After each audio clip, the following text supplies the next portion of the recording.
నీ పేరేమిటమ్మా? వాగ్దేవండి. 2 ఏళ్ల క్రితం నావి 2 ఉత్తరాలు మీ పత్రికలో పడ్డాయి, గుర్తులేదు? గుర్తుంది. లేకే కేవలం ఆ ఉత్తరాల వల్లే మా పత్రిక సర్క్యులేషన్ 10,000కి పడిపోయింది. నువ్వేనా తల్లి? ఏం కావాలి? ఇదిగోండి. ఏమిటది? నేను ఈ మధ్య కొన్ని కవితలు రాశాను, మచ్చుక్క ఒకటి వినిపిస్తాను, వినండి.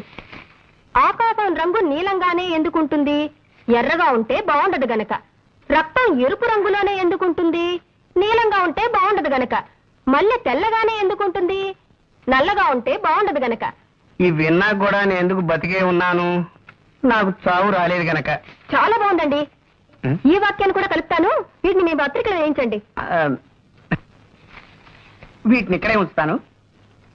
మేము ఇంకా పత్రిక నడపలేం అని గట్టిగా నిర్ణయించుకున్నాక మీ కవితలు చివరి సంచికలో వేస్తాం. అవి రిలీజ్ అయ్యేసరికి మేము ఏ ఆఫ్రికానో అండమాన్సో పారిపోతాం. ఇవి ఇక్కడే ఉంచుతానమ్మా. థ్యాంక్స్ అండి. పోతే ఎవరు పోతేనమ్మా? నేనా? ఇది కాస్త తినండి. పోవడానికేనమ్మా? నేనే స్వయంగా తయారు చేసిన స్వీట్ అండి. వంట వార్పు శీర్షికలో మీరు ప్రచురించాలి. అరటిపండు లంబా లంబా అని దీని పేరు పెట్టాను. అరటిపండు లంబా లంబానా? ఈటర్ బొందా బొందా అనకపోయావు.